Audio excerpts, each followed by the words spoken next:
Hi, Mr. Hansen. Hello, hello. Hi. Hello, nice to meet you. My name is Dimitris. Thank you so much for coming. It's awesome to meet you. How's your day today? Pretty short. I'm in Denmark, so it's 1 hour shorter than yours. So Oh, nothing much has happened so far. that's great. It'll be your first good thing today. Awesome. Um, how about I start by introducing my project and myself a little bit, and then we'll move on to the actual questions. Is that okay? Yeah, yeah, Okay, sure. great. My name is Dimitris, and I'm a high school student at the Riga State Gymnasium number one. I'm heading into my final year of high school, and I founded this project with a few of my schoolmates. And essentially, the reason we founded it is because we happen to choose our future career pretty easily, but we have a lot of peers who struggle a lot with this decision. Some of them don't even know what to do heading into their last year of high school, and that is a problem, and we'd like to help them. And there's two main parts how we're trying to do that. First of all, we're hosting an academic competition in various subjects, where essentially the goal is to give students an opportunity to try a little bit of everything and just see what they enjoy.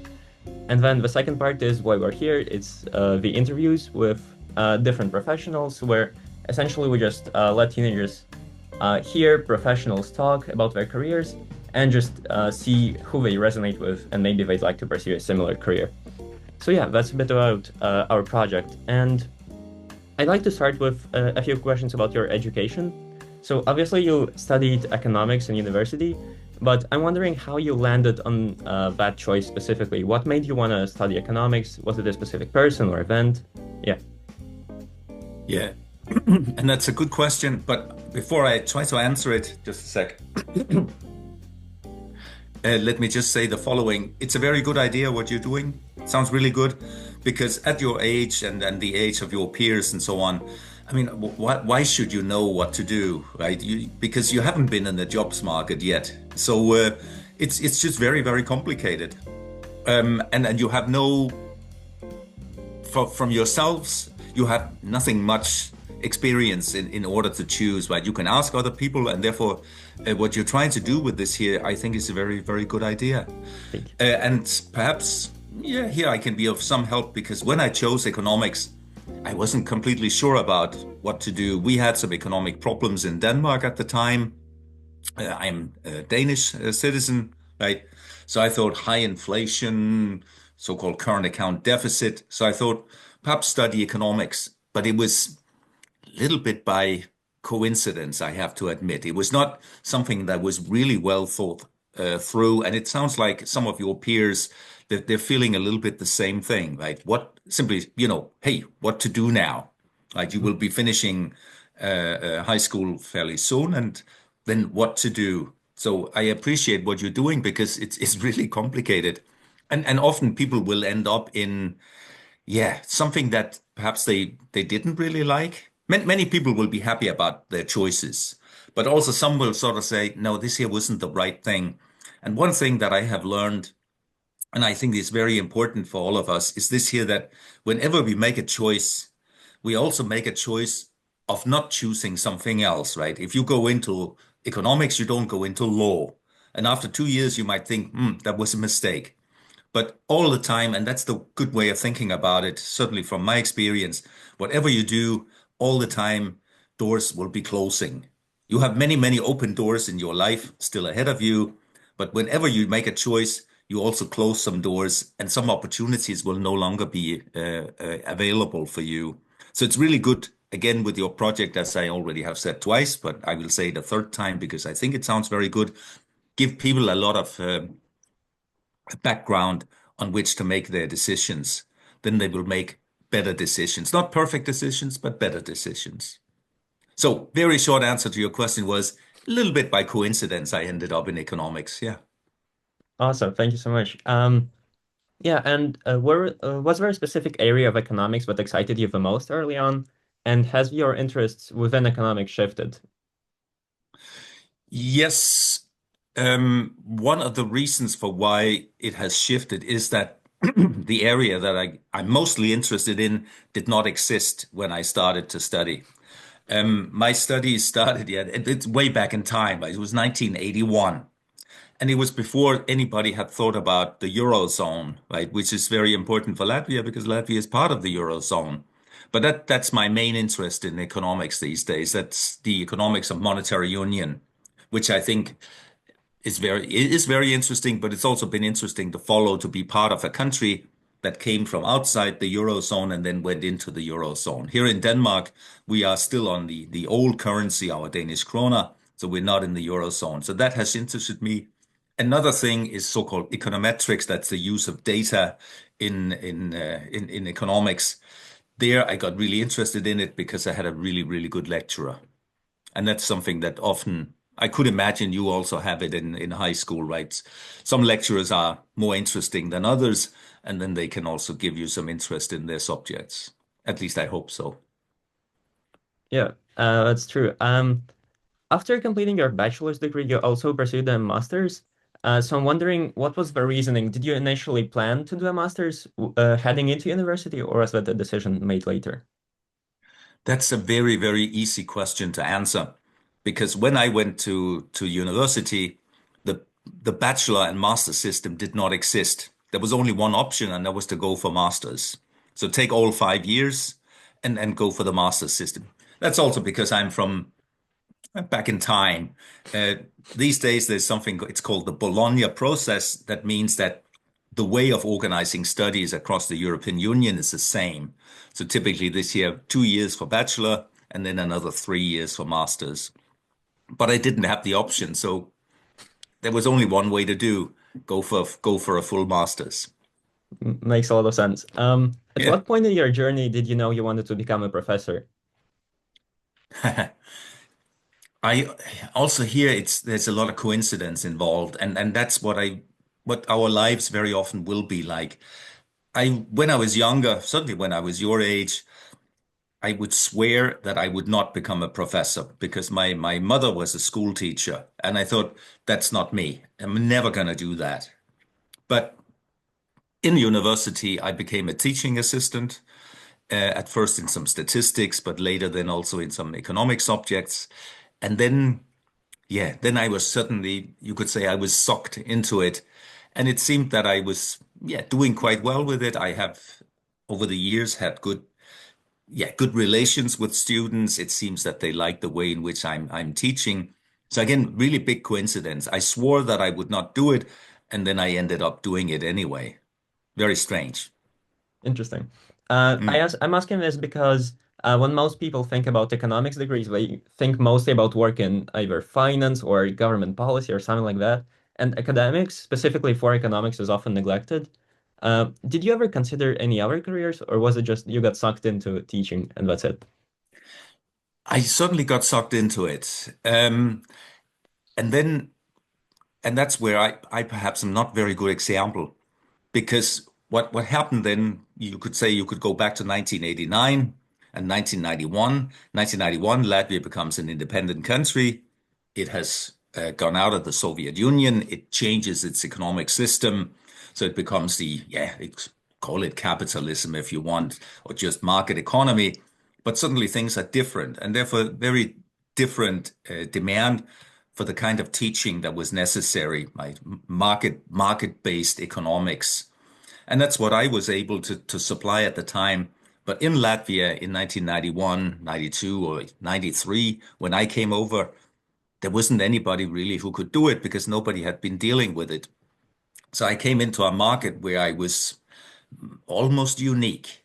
And therefore it simply made sense to be in that market. I simply came to the right place at the right time, but by coincidence. And the right time and the right place, that's perfect. But it's so difficult to find it, right? To plan for it. I think many people right now will think, oh, we have to learn something about data. We have to learn something about artificial intelligence because that is the future. And perhaps it is, but we don't exactly know. And I didn't know that coming to Latvia, where I had planned to be for half a year only, 1993, 94, and then turned out to be that I stayed for more than 30 years because I could expand more and more on the networks that I had created. So suddenly coming from being completely unknown in that system system, coming into being, yeah, one of the most well-known professors in Stockholm School of Economics, and also quite well, reasonably well-known in society. So it simply was, it's a snowball effect, you could call it, that came. But I was completely lucky just to come in at the right time in the right place. No, that's awesome. You make your own luck, as we say. Um, Let's call it that. That sounds good. It's not true, but it sounds good. Yeah. Sure. Now let's talk a bit about your work. What does your typical week consist of, and what other responsibilities do you have because of your job outside of actually teaching? Yeah, so I'm retired now, right? I retired 5 weeks ago, so I'm a pensioner. I don't like that word, but in principle I am. Right? No, but the typical thing would then be lecturing. But I was also supposed to be sort of a face of the Stockholm School of Economics, so I was supposed to take part in academic discussions, but also more practical discussions outside the Stockholm School. So let's say it could be presentations for some of the banks.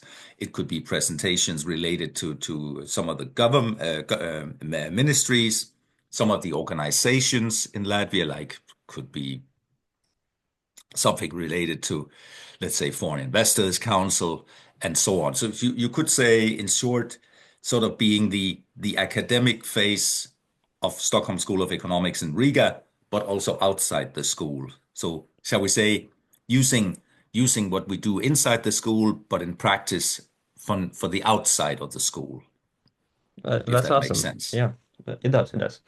How did you go about keeping your teaching current and sort of updating it with, changing data methods, AI tools, so on? Couple of things, especially what we call macroeconomics. So dealing with the whole of the country. Well, that takes a long time to prepare for that because every year you have to update with the newest data. So you have to find the newest data for, say, inflation, for economic growth, something about exchange rates, and so on, right? So a lot of preparation with that when it comes to data, but also in terms of methods. I managed to sort of get used to it, right? Right now, you and I we deal with Zoom. Let me see, more 6 years ago, I didn't know what Zoom was, and you didn't know it either because it didn't exist. It became big during Corona, but we all learned to deal with it fairly fast.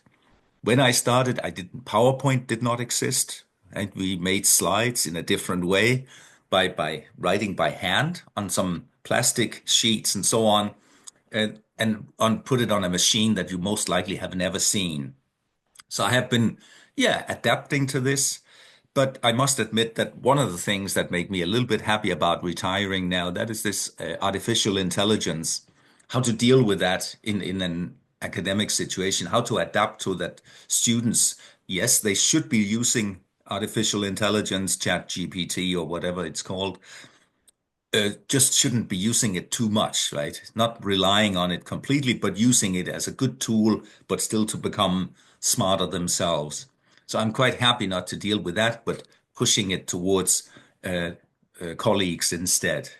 So it's methods have been changing over the years. You adapt to it. You will do the same when you come out and do work. But there can also be some of it that is moving so fast that it's quite difficult to adapt. Yeah, thank you. And what skills do you think are the most important to become a professor and to be successful as a professor? Okay, you have to have, as a lot of professorship is still about, yeah, it's about lecturing, of course. So you have to have an interest in dealing with students.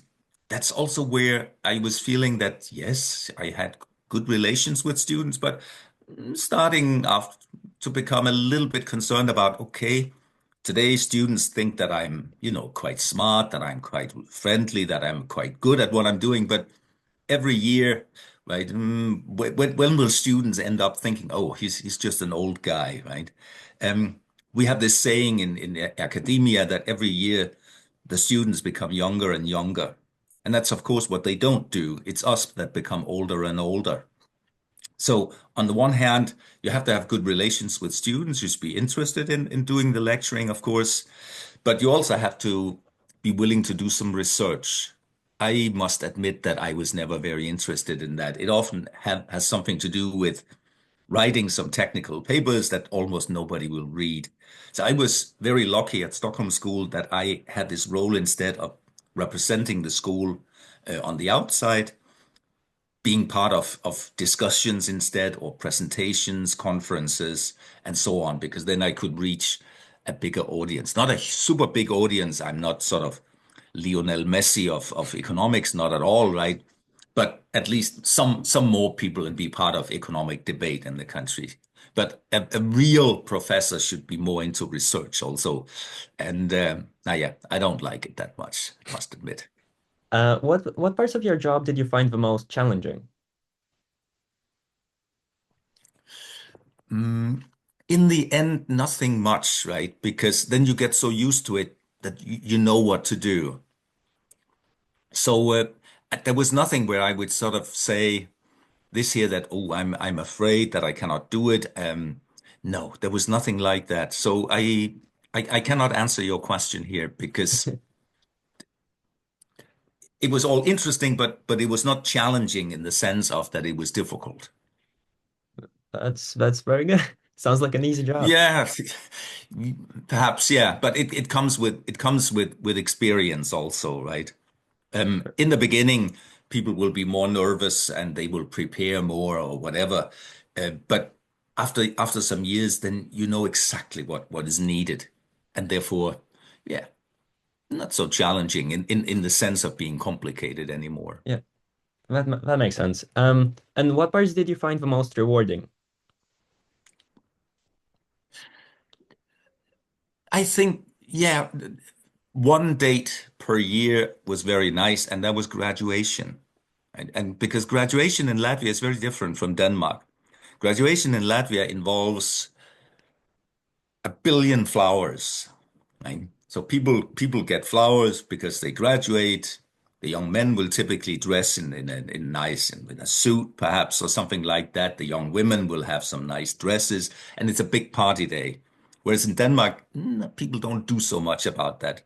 And on graduation day, as I often said to colleagues and so on, it's the one day when nobody complains about anything.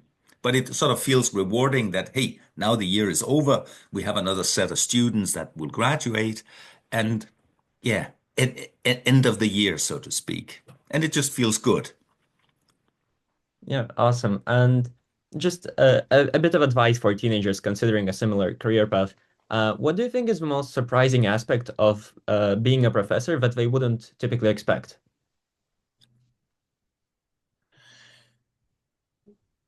Uh, that's a good question. Therefore, I have to think a little bit. Um,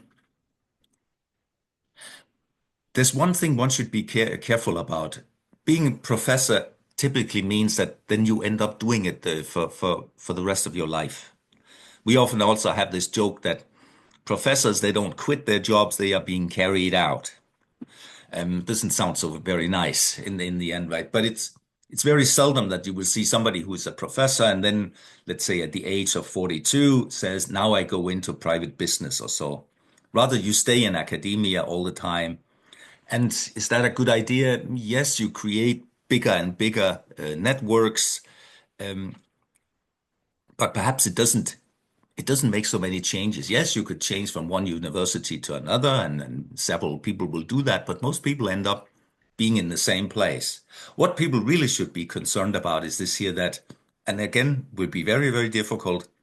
If I go into, let's say, economics today, is there then also demand for economists 40 years from now? So some professions are in decline. Let's say studying journalism. I wouldn't recommend people to do that because the future of journalism is most likely even smaller than it is today. Very few people would read a newspaper paper version, right? They will look at news from the internet instead. So it's something that has changed a lot. Studying languages, well, today English is so dominating, right? That's what you and we sit and communicate with. It's not your first language, it's not my first language anyway either, but it's the only way we can communicate together in a professional way.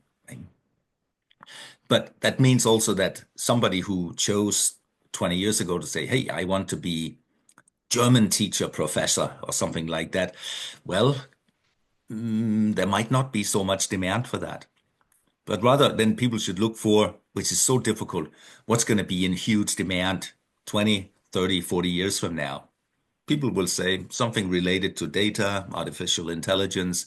Yeah, perhaps. And perhaps also something that people haven't thought about yet. There will be something new coming out in 5, 10, 15 years that you and I and nobody else ever thought about. This is difficult. But it's, Yeah, in short, it's something that is changing. Even, I think many of you who go to school, right, you could think of this, oh, yeah, those lecturers, they have been here forever and and everything is always the same. No, not in academia either, actually. that's very interesting. And just looking back at your path and sort of reflecting, what do you think were your biggest mistakes, or do you have any regrets about your education or your career path? Do you think you did anything wrong? No, I think I was very, very lucky that I came to Latvia there in the early 90s. And again, this here somewhat coincidence that I could come to a place where there was high demand for economics, but there was very, very little supply at the time. So I don't really regret anything in that respect. I could wish that I had a better understanding of Eastern Europe before I came, but I didn't know that I needed to know it. So it was hard to plan for that. But if I could change my life somewhat, I would definitely have gone for a better understanding of the Latvian language so that I could have been participating in debates also in the Latvian language and not just in English, even though English is so important and not least in economics where it's such a big language. But I should have been more into to the local language. That's a big regret, but it comes for me from that I simply didn't know that I would spend more than 30 years in Latvia. As I said earlier, right, when I came December 1993, I was meant to be there half a year and then became 31 and a half years instead. Yeah.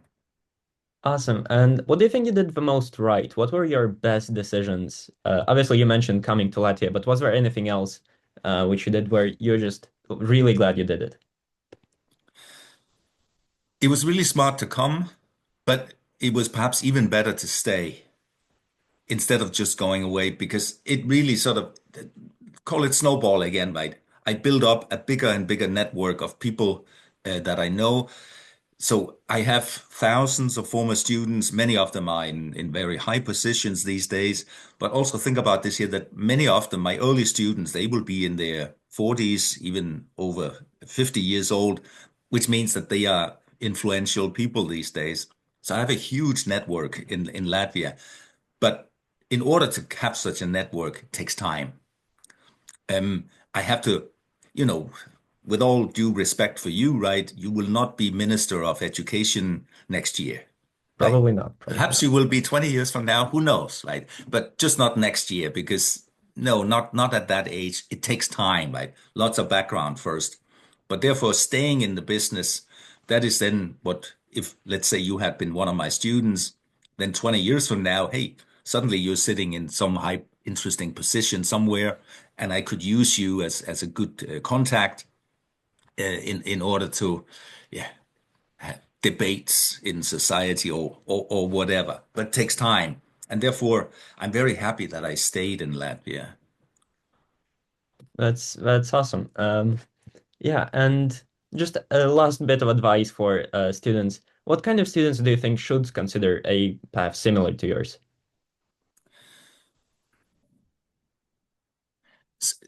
It has to be people who are still interested in, yeah, a little bit nerdy. And that's most likely not good advice, right? It's saying, hey, you have to be a nerd. And no, in principle, you don't. But you have to be willing to read quite a lot. You have to be willing to go into a lot of data collection.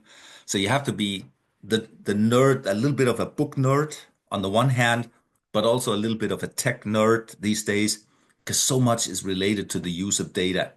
That's not how it was 40 years ago, because dealing with data when I was younger was just more complicated. The data did exist, at least some of it, but all these fancy applications, computers, and so on were just very, very different at the time. So on the one hand, you have to be willing to do quite a bit of reading, be like a detective in terms of reading, but you also have to be very interested in the tech side of it, in the data side of it. Right? So it's not for everyone. And let's also be honest, for those who are very interested in making lots of money, then it's perhaps not the greatest way to go. It's not bad in terms of money, but it's not the biggest either, quite. Let's be honest about that. But the summer holidays are very long. That is great. And if you can only Yeah. give teenagers one piece of advice, what would it be? That is this. I would come back to this. Allow myself to use my experience and say, even though you are young and everything seems open to you, whenever you make a choice, you're also closing some doors because when you make one choice, there's a lot of choices you cannot make. And then suddenly time will be going and you will be looking at it and saying, hey, what happened to my time? What happened to my options?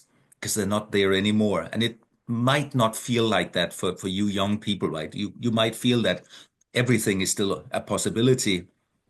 Um, Very quickly, it'll turn out that it's not. So be careful about this here when you make your choices, right?